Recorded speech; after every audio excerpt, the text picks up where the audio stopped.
दोस्तों, आज की कहानी है जब बीवी पर हुआ भूत प्रेत का साया, तब पति ने क्या किया। कहानी पसंद आए तो वीडियो को लाइक एवं सब्सक्राइब जरूर करना। मेरी बीवी बहुत बीमार है पंडित जी। धर्म सिंह ने पंडित से कहा। न जाने क्यों उस पर दवाओं का असर नहीं होता है।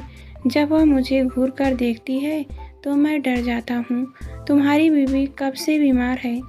पंडित ने पूछा। महीने भर से। पहले तुम मुझे अपनी बीवी से मिलवाओ, तभी मैं यह बता पाऊंगा कि वह बीमार है या उस पर किसी भूत का साया है। मैं अपनी बीवी को कल सुबह ही दिखा दूंगा। इतना कहकर धर्म सिंह चला गया। पंडित भूत प्रेत के नाम पर लोगों को बेवकूफ बनाकर पैसे ऐंठता था। इसी धंधे से उसने अपना घर भर रखा था। अगली सुबह धर्म सिंह के घर पहुंचकर पंडित जी ने कहा, अरे भाई धर्म सिंह, तुमने कल कहा था कि तुम्हारी बीवी बीमार है, जरा उसे दिखाओ तो सही। धर्म सिंह अपनी बीवी सुमन को अंदर से ले आया और उसे एक कुर्सी पर बैठा दिया। पंडित जी ने उसे देखते ही पैसे ऐंठने का अच्छा हिसाब किताब बना लिया। सुमन के बाल बिखरे हुए और कपड़े काफ़ी गंदे थे। उसकी आंखें लाल थी और गालों पर पीलापन छाया था। जो भी उसके सामने जाता वह उसे ऐसे देखती मानो खा जाएगी। पंडित सुमन की आंखें देखकर बोला, अरे धर्म सिंह, मैं देख रहा हूँ कि तुम्हारी बीवी पर बड़े भूत का साया है। कैसा भूत? पंडित जी धर्म सिंह के हैरानी से पूछा। तुम नहीं समझ पाओगे कि इस पर किस किस्म का भूत है। पंडित बोला, क्या भूतों की भी किस्में होती हैं? क्यों नहीं, कुछ भूत सीधे होते हैं, कुछ आइडियल पर तुम्हारी बीवी पर। पंडित बोलते बोलते रुक गया। क्या बात है पंडित जी, जरा साफ साफ बताइए।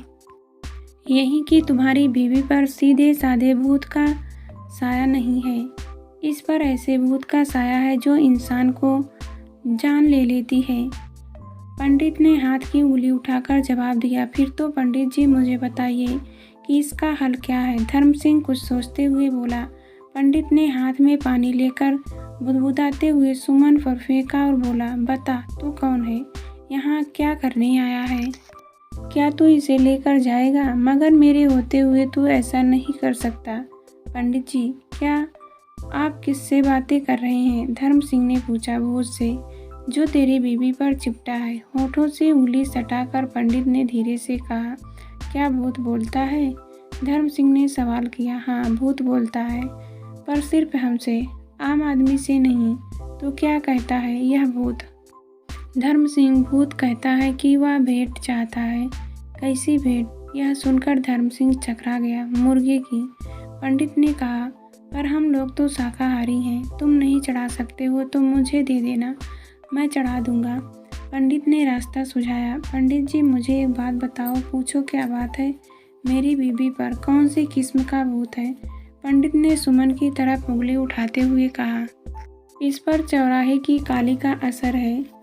क्या चौराहे की काली? धर्म सिंह की आंखें डर के मारा फैल गई। मेहरबानी करके कोई इलाज बताइए पंडित जी। जरूर। वह काली कहती है कि तुझे एक मुर्गा, एक नारियल, 101 रुपये, बिंदी, टीका, कपड़ा और सिंदूर रात को 12 बजे चौराहे पर रख कर आना है। इतना सारा सामान पंडित जी? धर्म सिंह ने कहा। हाँ, अगर ऐसा नहीं हुआ तो तेरी बीवी गई काम से। पंडित तपाक से बोला। जी अच्छा पंडित जी, पर इतना सामान और वह भी रात के समय, यह मेरे बस की बात नहीं है। धर्म सिंह ने कहा, तेरे बस की बात नहीं है तो मैं रखाऊंगा। पंडित ने कहा, शाम को सारा सामान लेते आना। मैं शाम को आऊँगा। धर्म सिंह तैयारी करने में लग गया। हालांकि उसने बीवी को डॉक्टर से दवा भी दिला दी, पर वह पंडित को भी मौका देना चाहता था, इसलिए चौराहे पर आने से मना कर दिया। रात को पंडित पूरा सामान लेकर चौराहे पर रखने के लिए चल दिया। हवा के झोंके, झिरुगों का शोर और उल्लुओं की डरावनी आवाज़ें रात के सन्नाटे को चीर रही थी। पंडित जैसे ही चौराहे से 30 फुट की दूरी पर पहुंचा, उसी समय वहां 15-16 फुट ऊंची मीनार की मूर्ति आने लगी। वह कभी छोटी हो जाती तो कभी बड़ी। उसमें से घुघरू की खनकती आवाज़ भी आ रही थी। पंडित यह सब देखकर बुरी तरह घबरा गया। हिम्मत करके उसने पूछा, काका कौन है तू? मैं चौराहे की काली हूँ। मीनार से घुघुरुओं की झंकार के साथ एक डरावनी आवाज़ निकली, तू क्या चाहती है? मैं तुझे खाना चाहती हूँ। मीनार में से फिर आवाज़ आई, का क्यों? मेरी क्या गलती है? पंडित ने डरते हुए पूछा। क्योंकि तूने लोगों से बहुत पैसा ऐंठा है। अब मैं तेरे खून से अपनी प्यास बुझाऊंगी। कहते कहते काली धीरे धीरे नज़दीक आ रही थी। पंडित के हाथों से सामान तो पहले ही छूट चुका था। ज्यों ही उसने मुड़कर पीछे की तरफ भागना चाहा, उसका पैर धोती में अटक गया और वह गिर पड़ा। जब पंडित को होश आया तो उसने अपने आप को बिस्तर पर पाया। वह उस समय भी चिल्लाने लगा, बचाओ बचाओ, चौराहे की काली मुझे खा जाएगी। कौन खा जाएगी? काली। कैसी पंडित जी? पंडित के कानों में धर्म सिंह की आवाज़ गूंजी।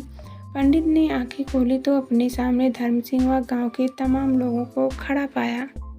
पंडित फिर बोला, चौराहे की काली? नहीं पंडित जी, आप बिना वजह ही डर गए हैं। वह काली नहीं थी। धर्म सिंह ने पंडित को थपथपाते हुए कहा। तो फिर कौन थी वह? वहाँ मैं था। पंडित जी, आप तो यूं ही डर रहे हैं, धर्म सिंह ने कहा। पर वह तो कभी छोटी तो कभी बड़ी और घुघुरुओं की आवाज़। पंडित बड़बड़ाया, ना ना ना, नहीं, तुम नहीं हो सकते। क्यों नहीं हो सकता? मैं वही नज़ारा फिर देख सकता हूँ।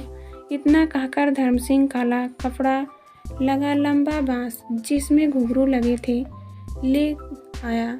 उसमें बांस के कपड़ा कभी ऊंचा उठाया तो कभी नीचा किया और खुद को बीच में छिपा लिया। तब जाकर पंडित को यकीन हुआ कि वह काली नहीं थी।